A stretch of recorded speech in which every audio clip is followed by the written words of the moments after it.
एकटक आंख को खुली रखना पहले तो संकल्प का प्रयोग है।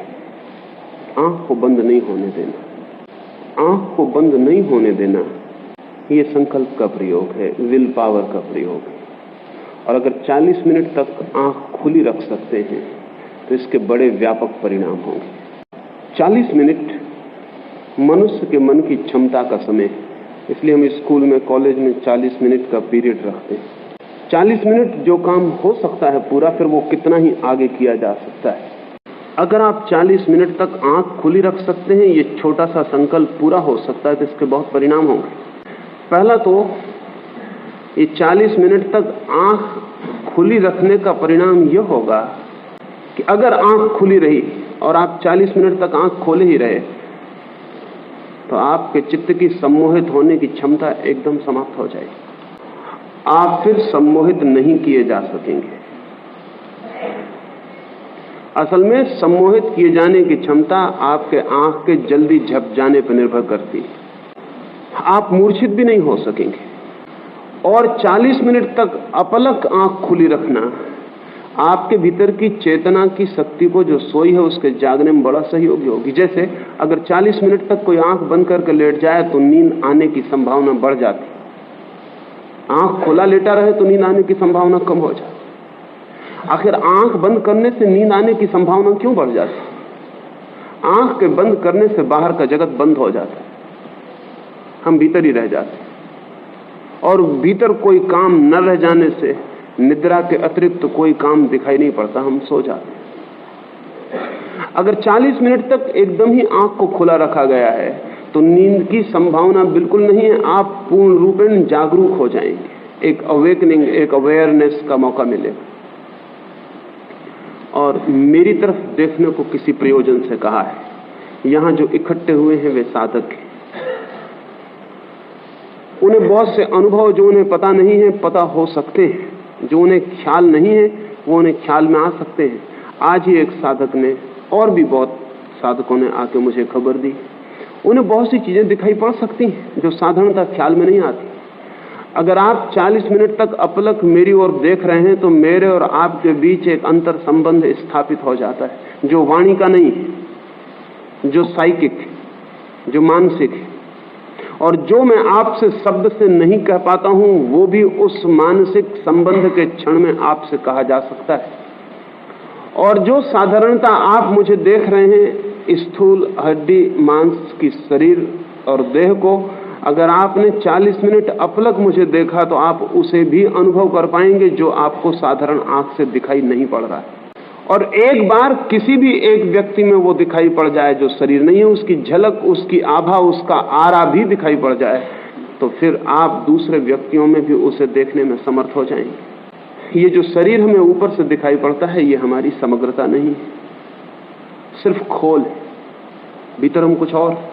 लेकिन साधारण आंखों से हम इस शरीर को ही देख पाते। 40 मिनट आंख का अपलक होना आपको असाधारण आंख की स्थिति में ले जाता है। 40 मिनट तक जिन मित्रों ने अपलक आंख खुली रखी है उन्हें एहसास हुआ है, हुआ होगा कि उनके दोनों आंखों के मध्य के बिंदु पर बहुत जोर से दबाव पड़ना शुरू हो जाता। असल में जिसे हम तीसरी आंख कहें, थर्ड आई कहें, शिव नेत्र कहें, वो भी है, लेकिन वो इस शरीर में नहीं। जब आप इन दोनों आंखों को बिल्कुल ठहरा देते हैं तो उस तीसरे आंख के सक्रिय होने की व्यवस्था शुरू हो जाती है। जब आंखें बिल्कुल ठहर जाती हैं तो तीसरे नेत्र पर दबाव पड़ना शुरू होता है और वो सक्रिय होता है। उस तीसरे नेत्र से बहुत कुछ दिखाई पड़ेगा जो इन आंखों से कभी दिखाई नहीं पड़ता है। इसके लिए वो प्रयोग है। असल में समाधि विश्राम में ही उपलब्ध होती है, लेकिन हम में से अधिक लोग विश्राम भूल ही गए, हम सिर्फ तनाव ही जानते हैं। तो हमारे लिए विश्राम का एक ही रास्ता है कि हम पूर्ण तनाव को उपलब्ध हो जाएं, जिसके आगे और तनाव संभव ना हो। उस क्लाइमेक्स पे चले जाएं टेंशन और तनाव की, जिसके आगे और तनने का उपाय ना रहे। बस उसके बाद अचानक आप पाएंगे कि शिथिलता आ गई और विश्राम उपलब्ध हुआ। अगर मैं इस मुट्ठी को बांधता चला जाऊं जितनी मेरी ताकत है, तो एक जगह मैं पाऊंगा कि मुट्ठी खुल गई। जहां मेरी ताकत पूरी हो जाएगी वहीं मुट्ठी खुल जाएगी। समाधि तो विश्राम में ही उपलब्ध होगी। लेकिन विश्राम में जाने के लिए आपको पूरे तनाव से गुजरना पड़ेगा। तनाव हमारी आदत है। जैसे कि कोई आदमी रुक ना सकता हो तो उसे दौड़ाना पड़े और वो दौड़ के थक जाए और फिर रुकने के सिवाय कोई उपाय न रहे और वो रुक जाए। ठीक ऐसे ही ये जो प्रयोग है रिलैक्सेशन थ्रू टेंशन, ये जो प्रयोग है ये तनाव के द्वारा विश्राम का प्रयोग है। 100 में से शायद एक आध आदमी इस स्थिति में है कि सीधा विश्राम में, सीधा रिलैक्सेशन में जा सके। 99 आदमी इस स्थिति में नहीं है। ये 99 आदमी इतने तनाव में है कि अगर ये विश्राम की भी कोशिश करेंगे तो वो भी इनके लिए एक तनाव ही होने वाली है और कुछ नहीं होना। समझ लें कि एक आदमी को रात नींद नहीं आ रही है, उसके पास 2 उपाय हैं। एक तो वो नींद लाने की कोशिश करे। नींद लाने की कोशिश में क्या करेगा? बिस्तर पे लेटे, आंख बंद करे, करवट बदले, लाइट बुझाए, ये करे। इस कोशिश से नींद शायद ही आए, क्योंकि नींद कोशिश से कभी नहीं आती। सब कोशिश नींद में बाधा बन जाती। असल में नींद का मतलब यह है कि जब आप और कोई कोशिश करने में समर्थ नहीं रहे तब नींद आती। जब तक आप कोशिश कर सकते हैं तब तक नींद नहीं आती। तो ये रास्ता नहीं होगा। अगर एक आदमी को नींद नहीं आ रही तो बेहतर है कि 4 मील का चक्कर लगा आए दौड़ के, तनाव पूरा दे दे, इतना थक जाए कि कोशिश करने के लायक भी उपाय न रहे। बिस्तर पर लेटे तो करवट बदलने की भी इच्छा न रह जाए तो नींद आ जाएगी। सीधे नींद लाना मुश्किल है। नींद के लाने का परोक्ष रास्ता है, इनडायरेक्ट, और वो है थक जाना। तो ये जो ध्यान के पहले 3 चरण हैं वो तनाव के, और चौथा जो चरण है वो विश्राम का है। इसलिए मैं कहता हूं कि जो 3 में पूरी तरह दौड़ेगा और पूरी तरह थक जाएगा वो चौथे को गहराई में उपलब्ध होगा। जो 3 में कंजूसी कर जाएंगे चौथे चरण में वे इतने थके नहीं होंगे कि विश्राम को उपलब्ध हो सके। इसलिए 3 में अपने को पूरी तरह थका ही डालना है। एक मित्र ने पूछा है कि ध्यान के बाद बहुत से लोग बड़ी देर तक बेहोश रहते। कोई बेहोश नहीं रहता। ध्यान बेहोशी में ले ही नहीं जाता। हाँ, लेकिन आपको कुछ लोग बेहोश पड़े दिखाई पड़ सकते हैं। कोई पड़ा है, उठ नहीं रहा, नहीं, वो बेहोश नहीं है। और कृपा करके आप उसे उठाने की कोशिश मत करना। वो पूरे होश में है लेकिन उठने की उसकी इच्छा नहीं है, वो नहीं उठना चाहता। वो किसी आनंद को अनुभव कर रहा है जिसे छोड़ने का उसका बिल्कुल मन नहीं। आज मुझे कई लोगों ने शिकायत की है कि उन्हें उठाने की कोशिश की जाती। आप जो उठाने की कोशिश कर रहे हैं वो उसे पूरी तरह पता चल रही है, वो बेहोश नहीं है। आज मुझे एक लड़की ने आके कहा है कि कुछ लोग बाल्टी में पानी लेके उसके मुंह पे डालने ला रहे थे, क्योंकि वो लोग समझ रहे थे कि वो मूर्छित हो गई, अब पानी डाले बिना नहीं उठ सकेगी। अब उसे पता है कि वो बाल्टी लेने गए हैं, उसे पता है कि वो पानी ला रहे हैं, उसे पता है कि वो विचार कर रहे हैं। कोई बेहोश नहीं है। इसलिए ध्यान के बाद कृपा करके जो लोग ध्यान से वापस लौट आए हैं वो चुपचाप बाहर चले जाएं, सुबह भी, दोपहर भी, सांझ भी। और जो पड़े रह गए हैं उनको पड़े रहने दें। न तो उनके पास भीड़ लगाएं, न उनको होश में लाने की आप कोशिश करें। कोई बेहोश नहीं है। जब उनकी मौज आएगी तब वे अपने आप उठाएंगे और अपने चले जाएंगे। कल से इसका ध्यान रखें, आज रात से ही ध्यान रखें। ये ध्यान की प्रक्रिया इतनी सक्रिय है कि इससे बेहोशी असंभव है। एक दूसरे मित्र ने संबंध में पूछा है कि श्री महेश योगी के ट्रांसेंडेंटल मेडिटेशन में, उनके भावातीत ध्यान में और मेरे ध्यान में समानता है या कोई फर्क? समानता बिल्कुल नहीं है। फर्क ही नहीं है, विपरीतता है, बुनियादी भेद। जिसे भावातीत ध्यान कहा जा रहा है वो साधारण मंत्र योग है, नाम जप है। अगर आप किसी भी शब्द का मन के भीतर जाप करते हैं तो तंद्रा पैदा होती है, पुनस्थिति पैदा होती है, निद्रा पैदा होती है और आप गहरी नींद में खो जाते हैं। उससे बेहोशी आ सकती आती है। श्री महेश योगी के ध्यान की जो प्रक्रिया है वो ट्रैंकुलाइजर जैसी है, नींद लाने की दवा जैसी। मैं जिससे ध्यान की प्रक्रिया कर रहा हूं वो एक्टिवाइजर जैसी है, जगाने जैसी है, बेहोशी तोड़ने जैसी। क्योंकि 3 चरण में आप इतना श्रम लेते हैं, आपके खून की गति बढ़ती है, आपके शरीर में ऑक्सीजन की मात्रा बढ़ती है, आपके शरीर की सक्रियता बढ़ती है, आपके भीतर सोई हुई ऊर्जा जागती है कि निद्रा तो असंभव है।